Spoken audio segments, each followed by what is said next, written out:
let's take this story back, bro. Let's take it back to the beginning, bro. Tell us how you got started, bro. For sure. So long time ago, the dream was to be an NBA ball player. That didn't work out, as you can see. And so I graduated high school, went to Arizona, played ball for a year, and just fell out of love with the game. Got to a point of like hating touching the rock. So for whatever reason, I fell into reading books, and I read somewhere it said 90% of all people who file a tax return with $1 million or more on it had real estate in their portfolio. I was like, oh, well, that's enough for me. That's how I'm going to get rich. And so bought my first crib at 20, second one at 22, and just been doing my thing, flipping houses, buying rentals, wholesaling, new construction, for the past about 5.5, 6 years now. You were nice at ball though? What'd you say? You were nice at ball? Yeah, bro. We can get it popping any day of the week. Like, no. You played at at an elite level though? Like you played like at a pretty... No, it was a JUCO out there. So it wasn't like U of A or nothing like that. No. I ask because I've seen a lot of athletes transition into entrepreneurship and they kill it, bro. Because I'm a strong believer, and I'm sure you are too, is in the saying, how you do anything is how you do everything, bro. And the people who already have that mental toughness and that mental discipline, they kill it when they become entrepreneurs, bro. So that's why I was asking. Like, we could still run that game though. I'm not turning it down. We can still run it. Absolutely. Nah, but like competitors like love to compete. They love to win. You know what I mean? So like I was in the gym every night. I was putting in extra work. Like we just want to be the best. So I agree 100%. That translates directly into entrepreneurship for sure. It translates to anything in life, bro. I'm so competitive about everything, bro. Like me and Levi, I know you probably seen the video. We have a funny ass video where I'm like, yo, bro, I bet you $200 you can't beat me in this race. And I go, bro, I go hard as fuck though. Like if for me, I'm like, I hate losing. And that translates into my business. I hate losing. No, absolutely, bro. 100%. It's anything like walking somewhere, driving in a car. Like I'm trying to beat everybody to the red light. I'm trying to win. You feel me? Nah, that's a fact. That's a fact. How old are you now, bro? I'm 27 now. So you've been doing this for 7 years, roughly. Yep. Yeah. That's what's up. That's what's up. It's been fun. We've done a little bit of everything. So new construction, condo conversions, wholesale, rentals, apartments, commercial buildings. So, just trying to diversify. Yeah, that's what it's about, bro. Having multiple sources of income from the same industry. That's when you really start. That's when it really gets spicy. Agreed, for sure. So, what's your main bread and butter right now, brother? Like as far as in the real estate industry.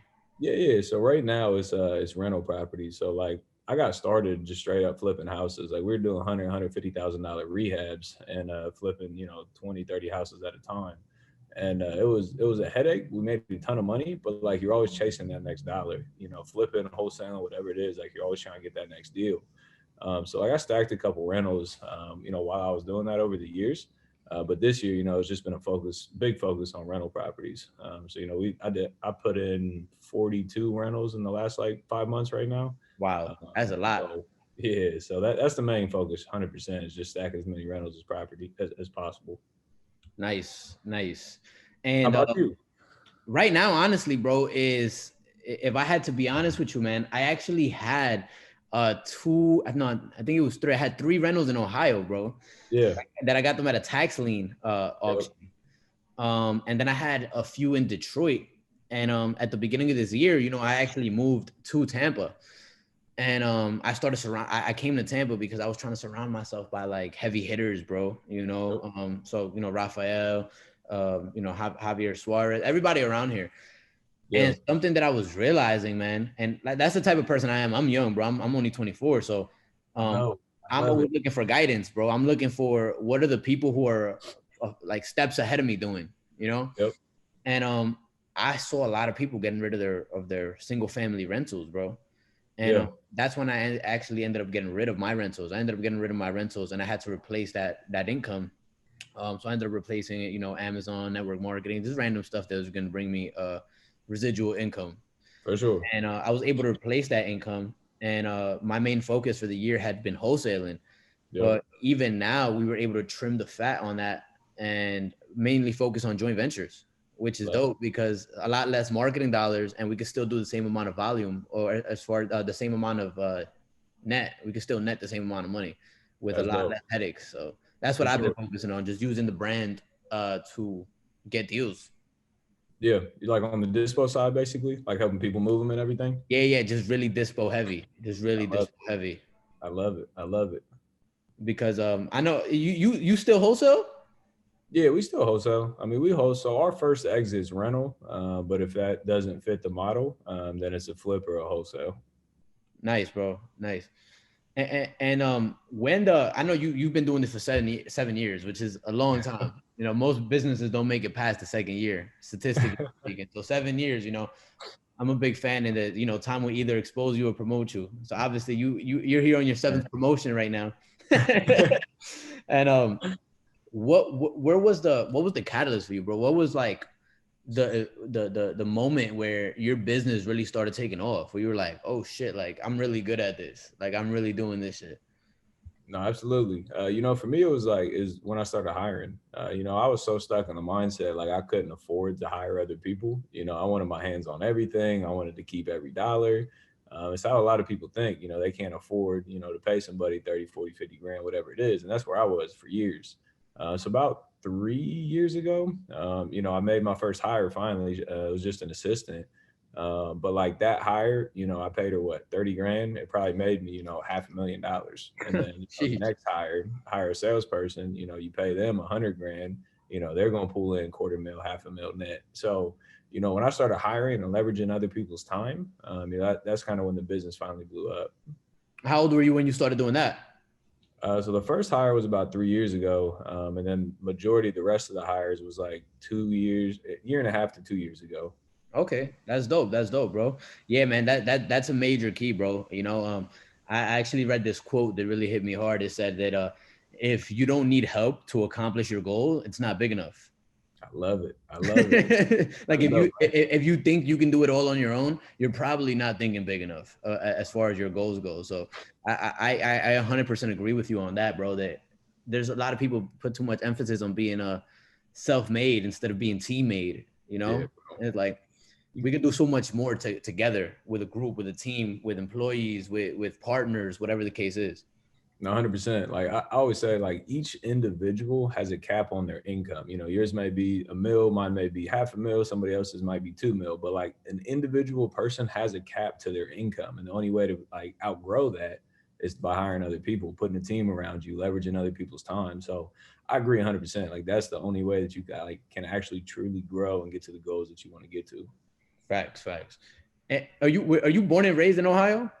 Yeah, yep. Born and raised, lived in Arizona for a year, but besides that, I've been here the whole time. Yeah, 'cause I was gonna ask you how you ended up getting into that market, but if you're born and raised there, that makes a lot more sense. For sure. No, it's not my favorite place to be. So it ain't gonna be here for much longer. How come you stood there for so long? Is it because of the business, or you just hadn't had the time to move yet? Yeah, a little bit of both. Like again, it was a mental thing. Like I got to be here. I got to be the one doing the Mm, work. I got to be showing my face. So it's definitely a mental thing for like a long, long time. But the last like 2 to 3 years, I mean, I've been doing a lot of traveling. So we'll take a trip, once or twice a month, in the States or out of the States. So I'm like here, but I'm not here. But now winter's coming around again, and I'm like, nope, nah, I'm not here. this ain't it. Nah, I feel you, bro. That's why I can never go back to New York, bro. I can't do the cold no more. I'm a warm weather guy now. No, I feel it. New York's a different animal.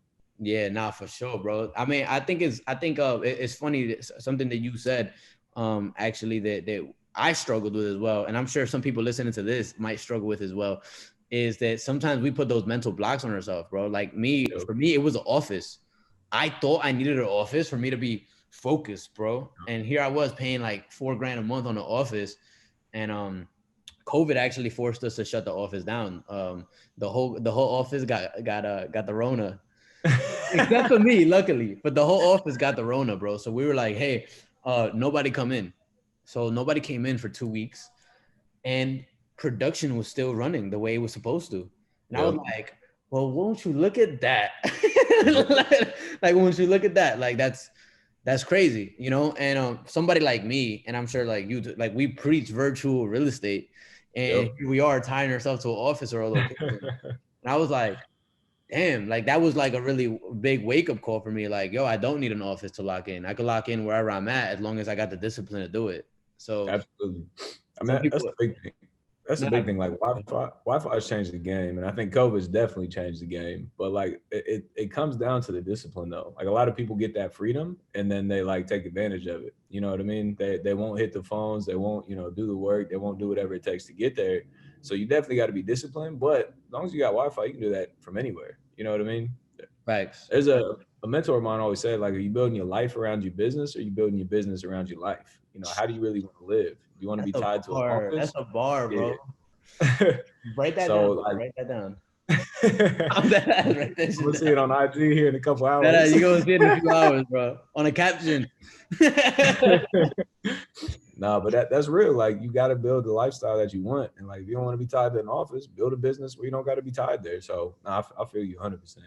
Facts, bro. And it's crazy that some people really mentally block themselves over something that's like, I'm gonna give you an example. I'm not gonna drop no names because he probably listens to this podcast, but I had somebody link up with me. He's one of my students, and he links up with me and he goes, bro, like I'm not happy in where I'm at right now. He lives in the Northeast. He's like, I'm not Yep. happy, bro. It's cold as hell up here. I hate this shit. And I'm like, okay, like he like, I think it's a negative environment. I'm around so much negativity. I can't grow here. Just everything, just rambling on about how bad it is.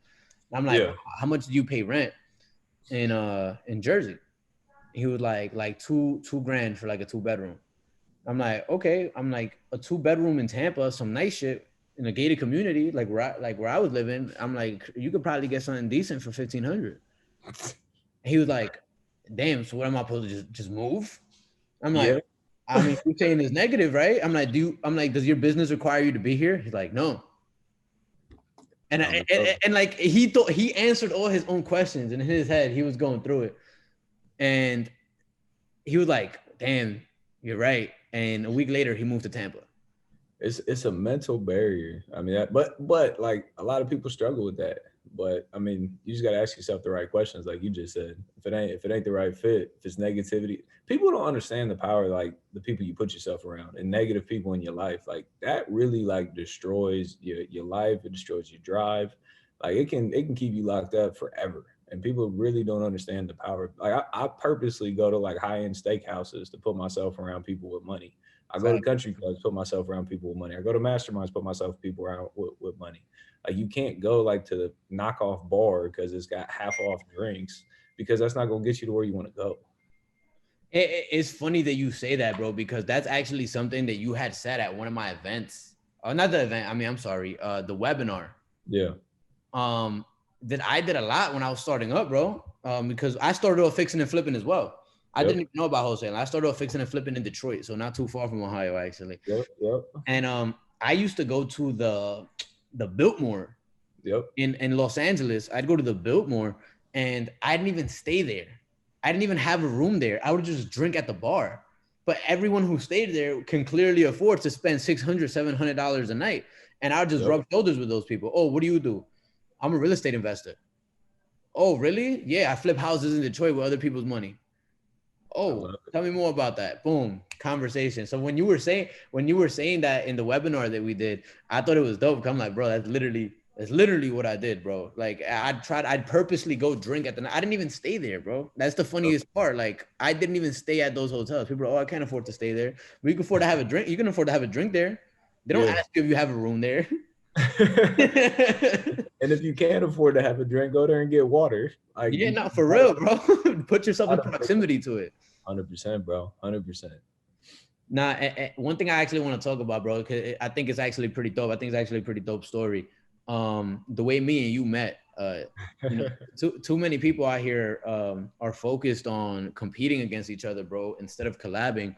Yep. And for everybody who's listening, so Austin actually, I think it was, when was it? I think it was sometime in January, if I'm not mistaken. I was planning the event for April 18th. I remember it was going to be the week after my birthday.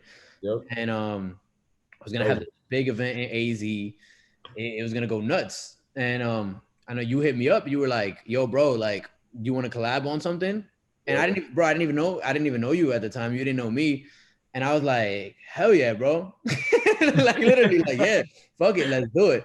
And you know, just like that, you know, now, you know, we done some webinars together, podcasts together. I'm sure we're gonna do some deals together later down the line. And Absolutely. and it's just networking, bro. That's the biggest piece that I want people to take from that. That if you don't ask questions, if you don't collab, you don't network, you're not gonna grow, or at least not as fast as you want to.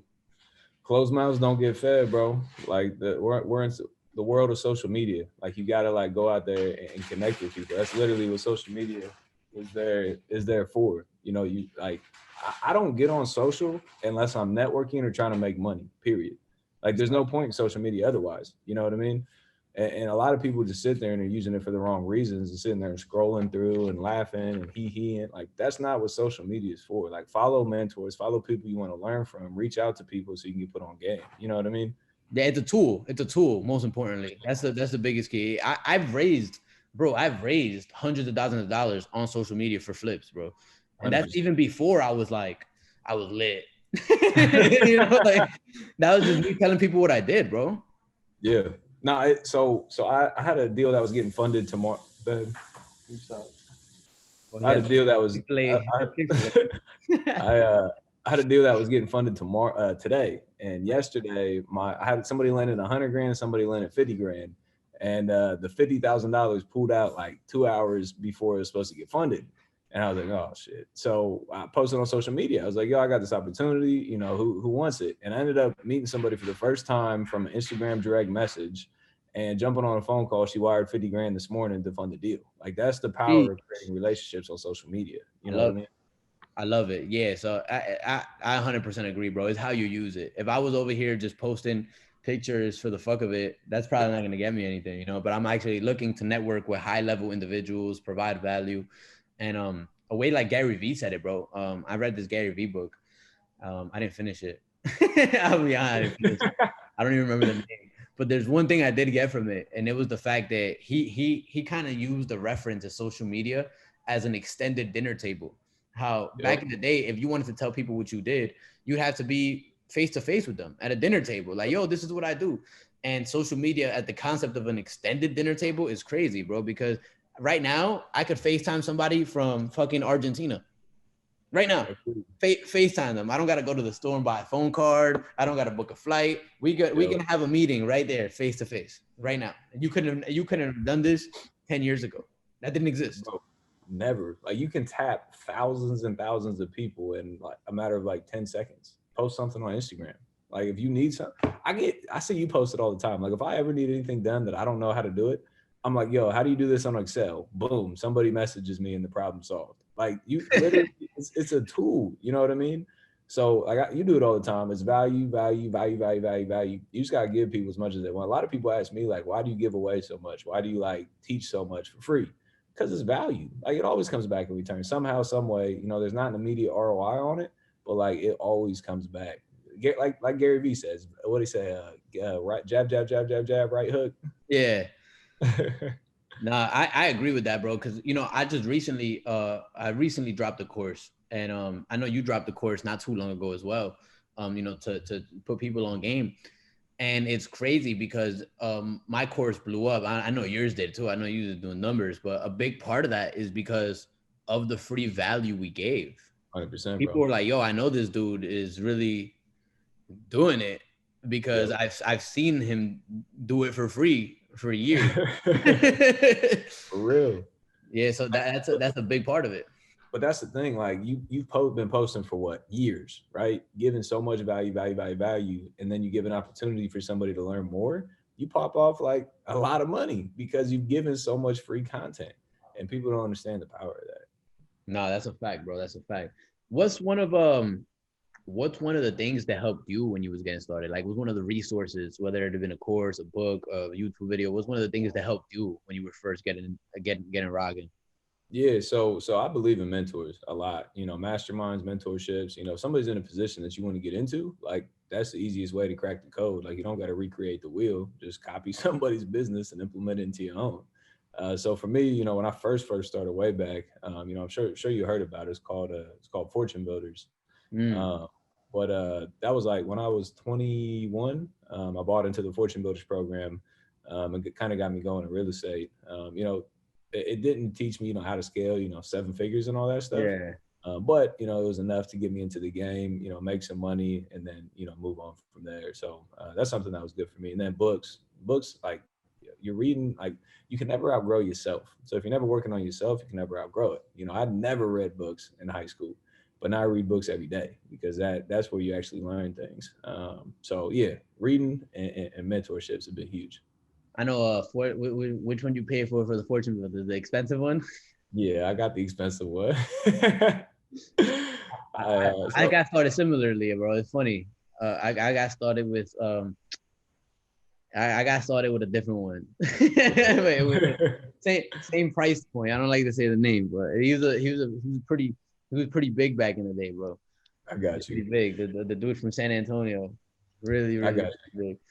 I ended up paying upwards of like 40 grand, and it's crazy though because I mean I paid like 40 grand, and I think 3 months later I did my first flip, and I made 35,000. So there it is. So it got my foot in the door. But looking back on it, what people don't realize, bro, this is something that people don't realize. We got to talk about it now, actually.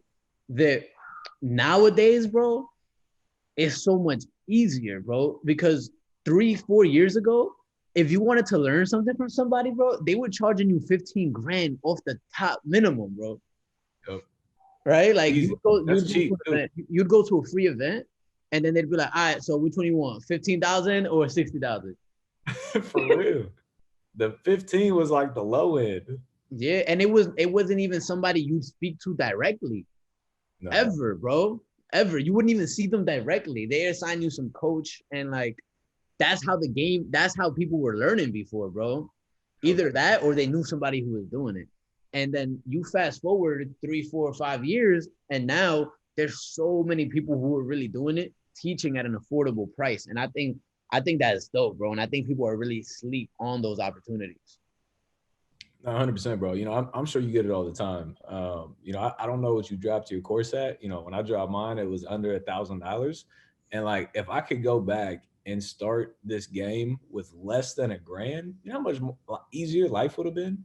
Like people that can't, and you hear it all the time. People are like, oh, I can't afford that. What do you mean you can't afford it? Like, what else are you doing? Like, go out and get another job to make money, to invest in yourself. And not even just my course, just investing in life in general. Like money on that level, $200, $500, $1,000. Like, come on now. We out here making so many excuses. Nah, that's a fact, bro. Cause I put up 40. Nah, I'm lying. I didn't put up the whole 40. I was about to cap too. I put up 20. Levi put up 20. And on credit, bro, I was in the military making 35,000 a year, bro, and I put up 20 grand because I believed in myself that much. And nowadays, information like that's available $200, $300, $400, $500, and people be like, "Oh, I don't know." Bro, 100%. Like we was down to get it by any means. I pulled out a credit card. I went to mx.com. I was 20 years old at the time. And I told them I made 150 grand a year and had an 820 credit score. And they gave me a credit card with $15,000 limit on it. Like, you got to do what you got to do. You know what I mean? That's funny, bro, because I literally did the same shit. But with Navy Federal, I was like, yeah, I make 148,000 a year. Because that's the number they be telling you to put. Bro, that's hilarious. But like, we was going to get it by any means. No, that's a fact, bro. And it's crazy, bro, because right now, man, there's so it was like another thing people don't realize is that you're a relatable person, bro. You're a real guy. I'm a real person. We're not on here putting on an act, bro. We're here keeping it 100, keeping it funky. And before, bro, you were only learning from somebody who had been on TV. Yep. It was somebody who had been on TV, some big guy that was on commercials. It wasn't really anybody you could relate to.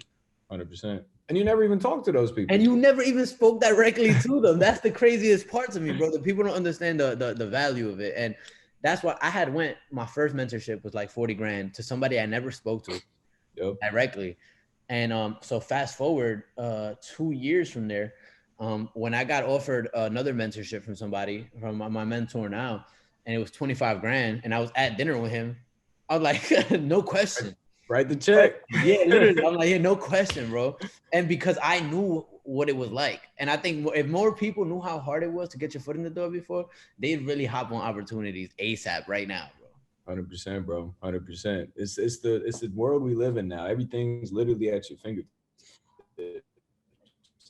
Like Facts. it never used to be like that. You know, you couldn't watch somebody 24/7, 365 on Instagram and know everything about them. Like it never was that easy. Like I don't ever remember following any like gurus on social media when I got started. I don't. Like I don't remember any of them. There was no, because there really wasn't any gurus like that doing it. They were all TV, infomercial, radio ads, and Yep. things like that, bro. You'd have to meet them at a big ass hotel.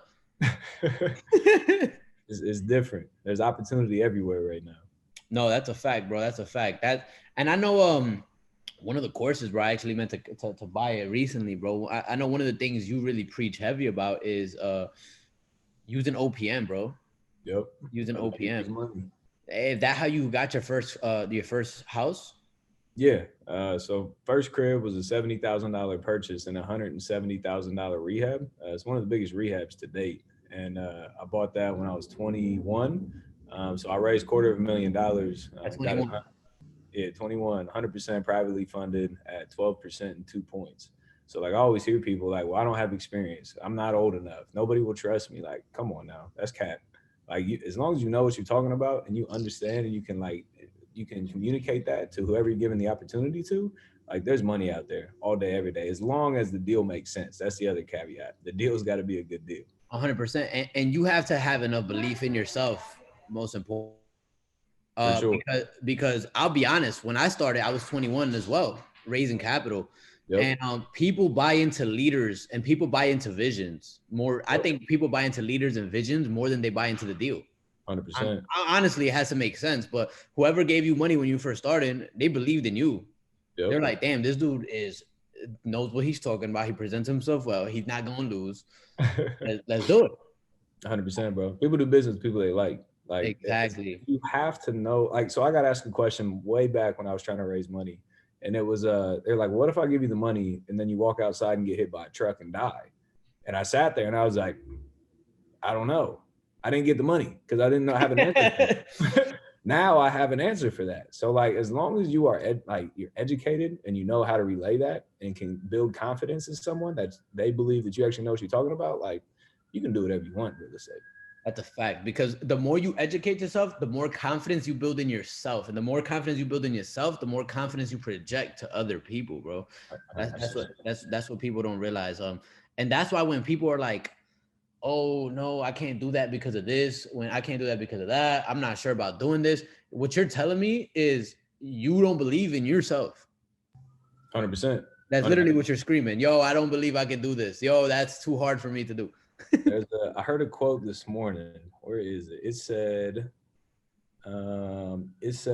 how people live their lives is a result of the story they believe about themselves.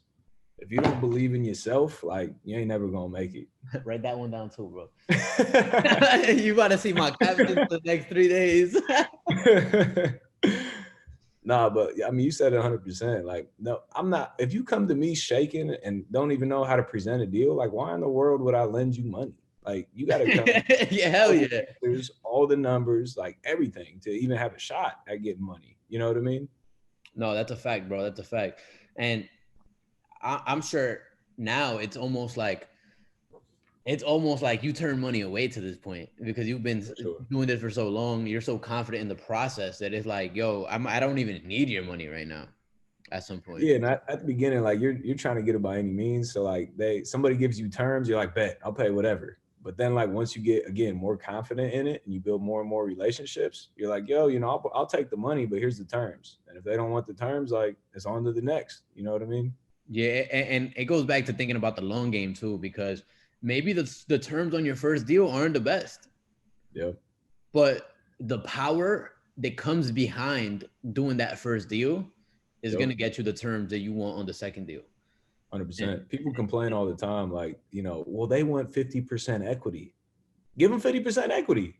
Like you don't want to give up that type of money, But if you can get your foot in the door, once you do a deal, the credibility of raising money goes through the roof. Through the roof, bro. Through the 100%. roof. My first deal, no, I'm lying. My first deal, I made bank. My second deal,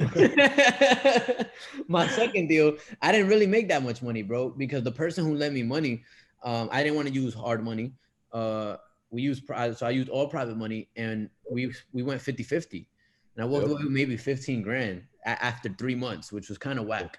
Yep. But now I had somebody to vouch for me. Now I documented this process. Now I had something to show other people, and that brings intangible. That's what people don't realize. The some of your actions are gonna bring you intangible benefits. You might not see them immediately, but just like the fact that you can say, "Yo, I bought this crib.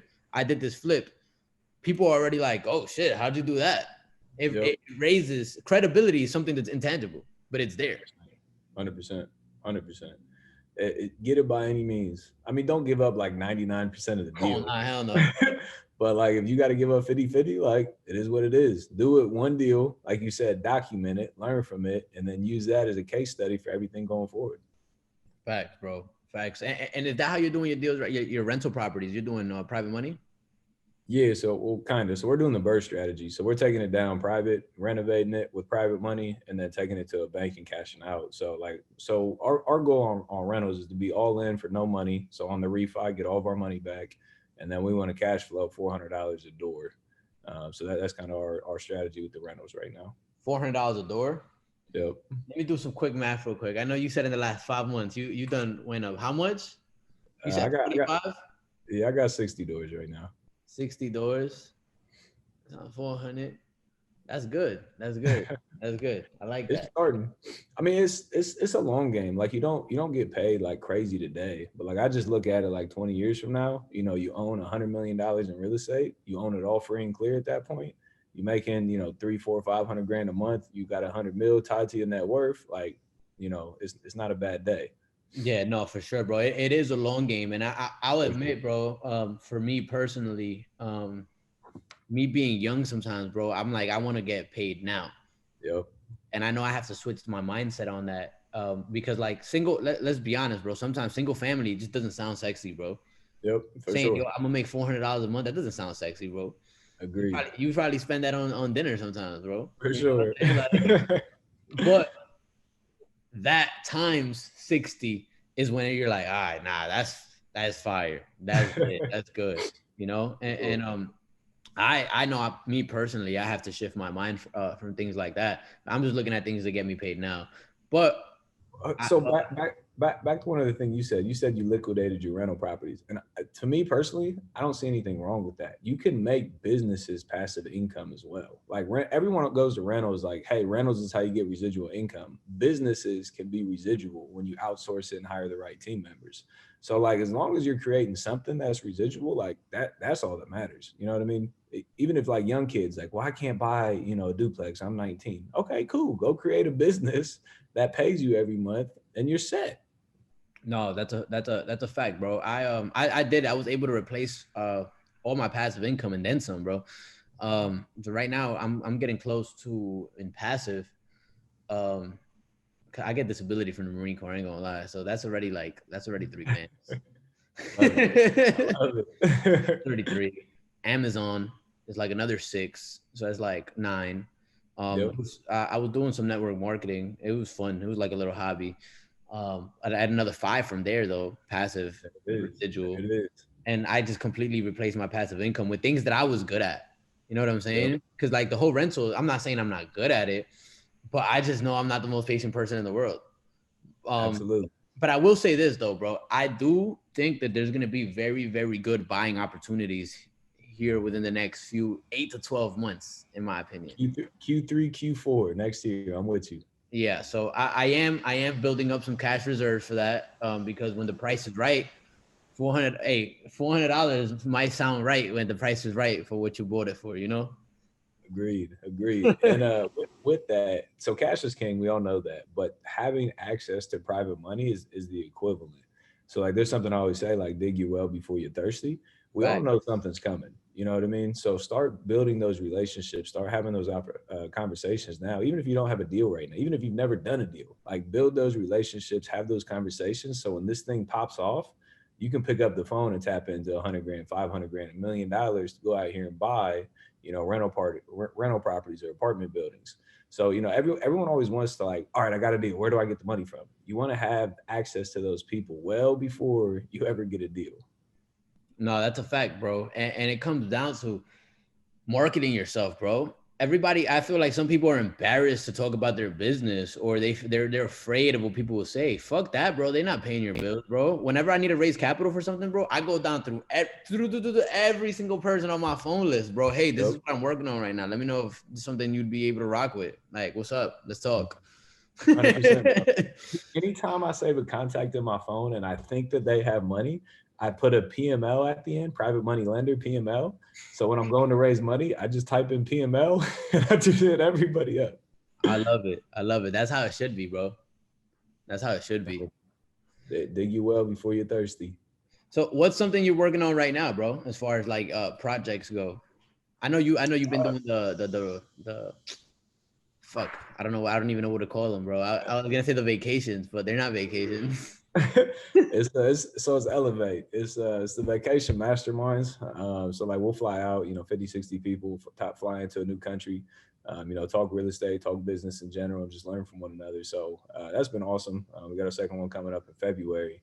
But outside of real estate, so like we got the flips, the wholesales, the rentals, all that good stuff. But like when COVID hit, so I was 100% real estate, and then when COVID hit, it was a massive eye opener for me. To realize that you got to diversify even outside of real estate.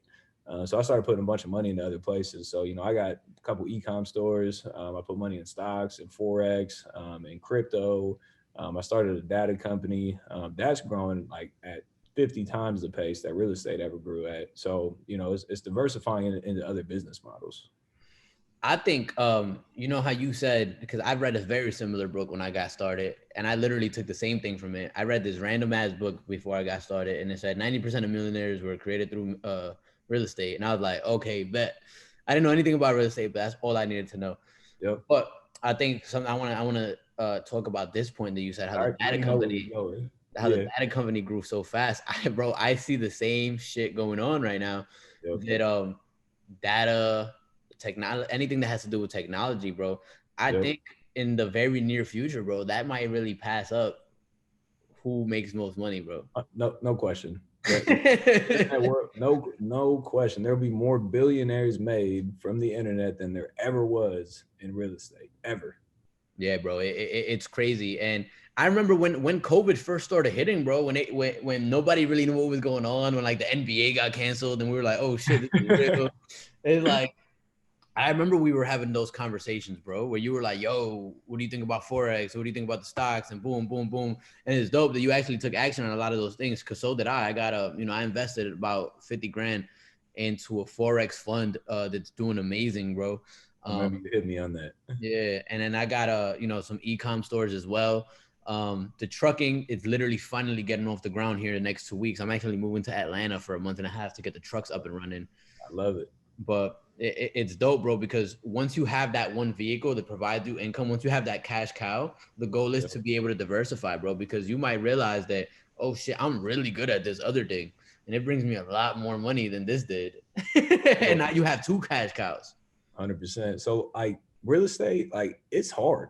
Like I don't know if you know, but like real estate is difficult at times, especially getting started. So like once you learn the real estate game, like you're a businessman or a businesswoman. You're not just like a real estate person. So if you can take those same strategies from managing money, managing contractors, managing people, managing lead flow, all those things that have 1,000 moving pieces in the real estate game, and you can implement that into a different business model, it's the same thing. It's just business.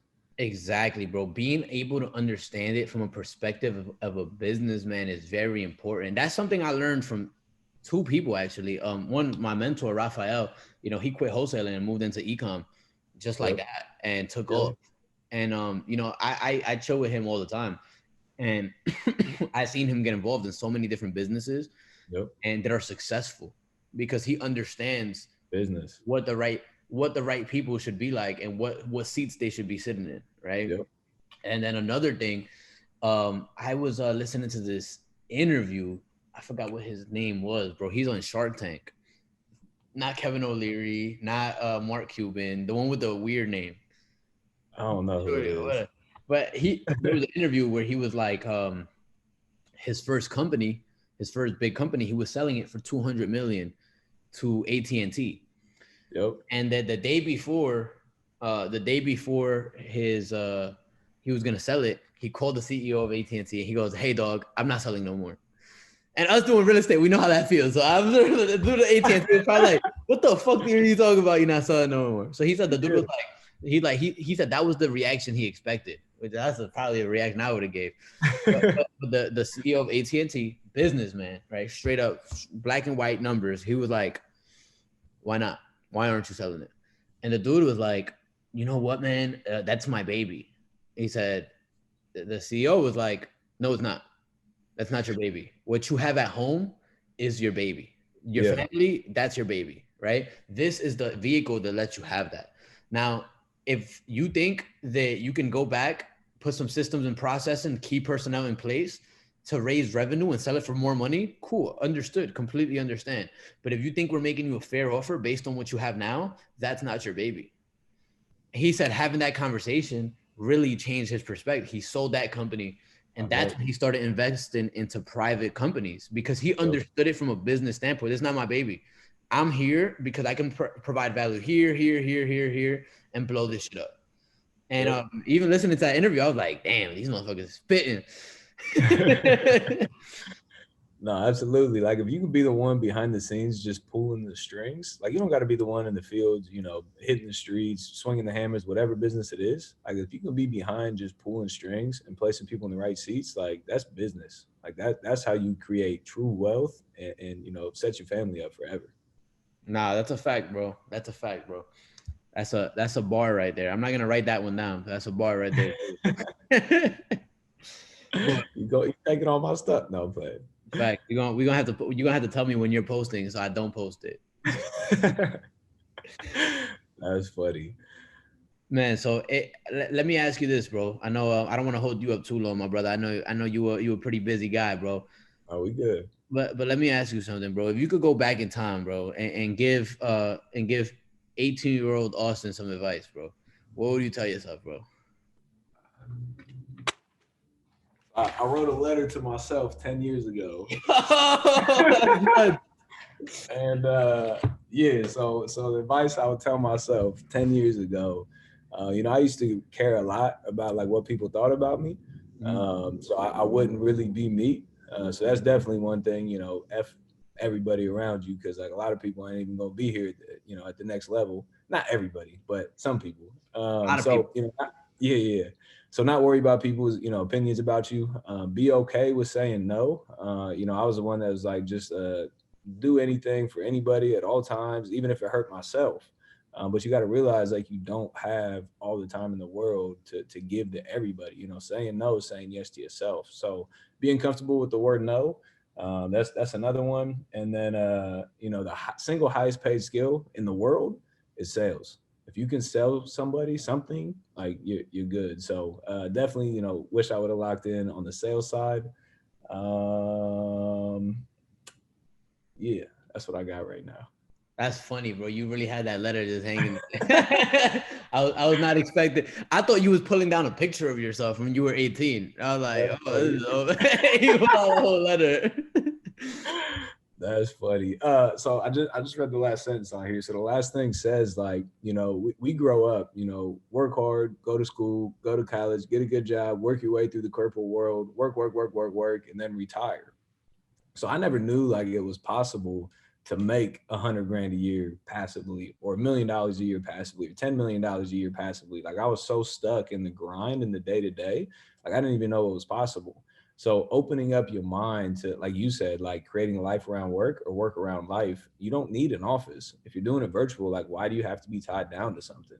So, you know, understanding that you can actually create businesses that don't require, you know, 100 hours a week of work.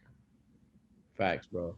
Facts. You're still working, but the work's different. Like we're working right now. When you message, it's a different kind of work. It's a different kind of work.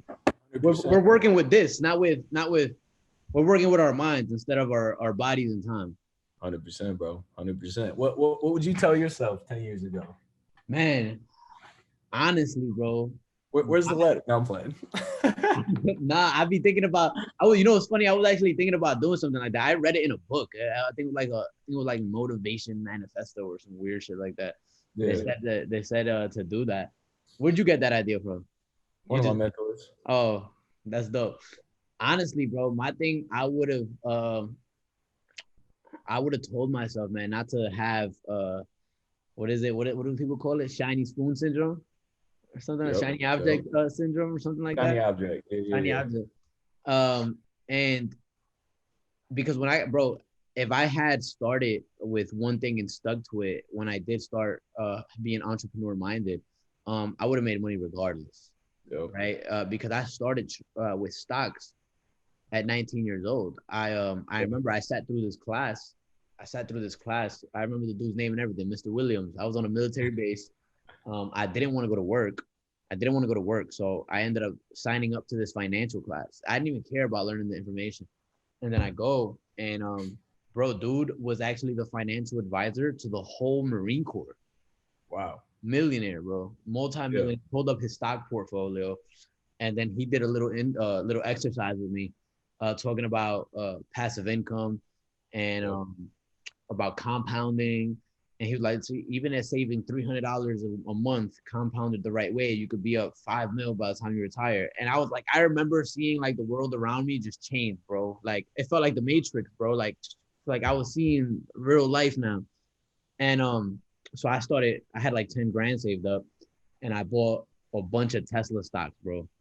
A bunch of that shit. And I bought it at the perfect time. This was this is 2015, bro. This is 2015. Yep. So I had bought it at about $147. And then I ended up selling it a year later at $350. Tripled my investment, bro. So I walked out with 30 grand, bro, at 20 years old, just turning 20. And I'm like, damn, I'm the shit. And then I kept investing into random stuff though, instead of just sticking to one thing. And then, you know, I eventually found real estate, and I realized it could be being cocky, bro. I've always had this mindset, but you ever done something and you're like, damn, like you ever go play a different sport? You ever played baseball real quick and you're like, damn, bro, if I really focused on this, I'd be a beast because I'm just naturally good at it. For sure. That's how I feel about most things I do. And maybe it could just be, cocky. It could be the confidence, whatever the case is. But I realized, like, bro, if I'm really focused on this one thing, I could blow this shit up. Yep. And when I was younger, I wouldn't focus on just one thing. I'd try to do 3, 4, 5 things at the same time. And so that's what I focus on now. You know, I have one thing that I focus on, one thing that's automated, one thing that I could do with my time, something that I could do with my money, but really understanding where my time and effort is going. So that's the advice I'd give myself. Focus on where your time and effort is going. I love it, bro. I love it. There's like a diagram. It's a circle. And like, let's say you have this much energy. So it's a circle and you're doing 10 things. It only goes out like an inch in each direction, versus that same circle going in one direction. You take that shit off. So focusing on one thing is huge. It's hard to scale a lot of things at the same time. Yeah, I see my boy actually got that tatted on him. That diagram. But yeah. Like that's his thing, bro. He just he has and that's how it should be when you're first starting off in any business, bro. You should be obsessed. Obviously, you get to the point where your money's working for you now, and you're like, hey, maybe I want to dabble with this. But when you're starting off, bro, hell no, bro. You gotta be obsessed, bro. It's like a baby, bro. You gotta keep your eyes on it, bro. But it's not a baby. To go back to the other thing, but it's not. That's funny. So for everybody who's listening to this right now, bro, where would they be able to find you? Where would they be able to learn more about you? You know, Instagram, LinkedIn, anything like that? I'm gonna put it in the show notes anyway, but just wanna where would you like people to find you? For sure. So Instagram is definitely the bigger one. It's Austin Rutherford Official. TikTok, same thing, Austin Rutherford. YouTube, Austin Rutherford, and Facebook. But Instagram, TikTok, and YouTube is what we're pushing right now. Nice. I know you provide a lot of value on YouTube. I know you provide a lot of free game on YouTube. So guys, make sure you guys tune into that YouTube. I'm gonna go ahead and put all three of them on the show notes. So don't worry about spelling. No, that's love. Appreciate that, G. For sure, for sure. But yeah, my brother, like I said, I don't want to hold you up too long, man. I know you a busy guy, bro. Do you have any last piece of advice you want to leave for the people? One last nugget. For sure. Something I always go back to. I heard it probably when I was like 15. And it said, it's kind of two things in one. It said, when you're not working, and again, it doesn't necessarily mean swinging a hammer, but when you're not progressing as an individual, you always got to remember somebody's out there trying to take your spot. Everybody is trying to take your spot. There's only so many, opportunities in the world. Well, not really, but someone's always out there trying to get you. And then the second thing is time. It's literally the only thing in the entire world that you can never have more of. So value your time and who you spend it with and what you spend it on. It kind of goes back to what you said, focusing on one thing. Remember that like time, you can never get back once it's gone. Facts, bro. That's a bar right there, bro. Cause that's true, bro. Like if I could do something in money or I could do it in time, I'm probably gonna pick in money because the money's gonna come back always. But time, sheesh. No. Nah, that's a fact. Well, shit, my brother. Yo, I appreciate you hopping on, my bro. I know people definitely got some value off of this one, brother. Absolutely, bro. Appreciate you having me on, my man.